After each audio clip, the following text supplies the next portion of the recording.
کوہ سلیمان پر ہونے والی شدید بارشوں کے بعد سخی سرور کے برساتی نالے نے اپنے اندر چھپا نادر اور نایاب سکوں کا عظیم خزانہ اگل دیا۔ برساتی نالے سے نکلنے والا یہ عظیم خزانہ کس دور سے تعلق رکھتا ہے؟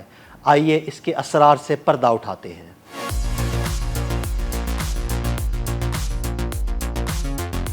کوہ سلیمان کی چوٹیوں سے اترنے والے برساتی ریلے نہ صرف پانی کا سیلاب اپنے ساتھ لاتے ہیں بلکہ بعض اوقات تاریخ کے قیمتی راز بھی آشکار کر جاتے ہیں۔ حالیہ دنوں میں سخی سرور کی وادی میں پہاڑوں سے اترنے والے برساتی ریلے نے مقامی لوگوں کو حیرت میں ڈال دیا، کیونکہ اس بار سیلابی ریلے کا پانی اپنے ساتھ 2000 سال پرانے سونے اور چاندی کے سکے بھی بہا کر لے آیا۔ یہ سکے نہ صرف نوادرات کی حیثیت رکھتے ہیں بلکہ ان کے اندر ایک پوری تہذیب اور تاریخ بولتی ہوئی محسوس ہوتی ہے۔ مقامی افراد کے ہاتھ آنے والے سکوں میں ویمادیوا کنشکا کے دور کے سکے شامل ہیں جو 2000 سال قبل مسیح کے زمانے سے تعلق رکھتے ہیں۔ اس کے علاوہ نوانگر کچھ ریاست، لودھی خاندان، دورانی سلطنت، سکھ عہد، رنجیت سنگھ، تغلق دور، مغل بادشاہ شاہجہاں اور اورنگزیب عالمگیر، نادر شاہ، محمد شاہ رنگیلا اور بہادر شاہ ظفر کے دور کے سکے بھی اس خزانے میں شامل ہیں۔ یہی نہیں، عرب دنیا، عراق، عمان،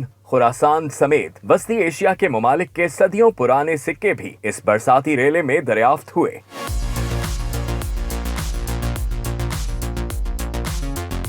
مغل ڈائنیسٹی کے ہیں اور سید ڈائنیسٹی اور دورانی ڈائنیسٹی، اس کے علاوہ جو ہے نا لودھی ڈائنیسٹی کے ہیں۔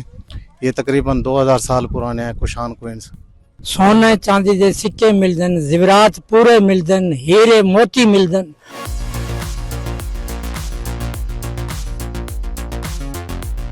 یہاں تک کہ چین اور برٹش دور کے نایاب سکے بھی ملے ہیں جو اس علاقے کی تاریخی اہمیت پر ایک اور مہر ثبت کرتے ہیں۔ سخی سرور کے مقامی مجاوران کے مطابق یہ پہلا موقع نہیں کہ برساتی ریلے اپنے ساتھ صدیوں پرانے خزانے بہا کر لائے۔ ان کے بقول صدیوں پہلے مختلف بادشاہوں اور تجارتی قافلوں نے انہی راستوں کو استعمال کیا تھا جو کوہ سلیمان سے گزر کر خراسان تک جاتے تھے۔ یہی وجہ ہے کہ قدیم ادوار میں سونے، چاندی اور جواہرات کے خزانے ان وادیوں میں چھپائے گئے جو وقتاً فوقتاً بارشوں اور ریلوں کے ذریعے سامنے آتے رہتے ہیں۔ کہا جاتا ہے کہ سخی سرور شہر کی تاریخ صدیوں پرانی ہے اور قدیم ہے۔ یہ شہر تاریخ، تجارت اور تہذیب کا سنگم رہا ہے، اور آج بھی جب برساتی ریلے آتے ہیں تو اپنے ساتھ صرف پانی نہیں بلکہ تہذیبوں کے قیمتی ورثے بھی بہا لاتے ہیں۔ یہ انمول سکے اور خزانے اس بات کا ثبوت ہیں کہ سخی سرور کی وادی صرف ایک مذہبی اور روحانی مرکز ہی نہیں بلکہ تہذیبوں کا گہوارہ اور تجارتی شاہراہوں کا سنگم بھی رہی ہے۔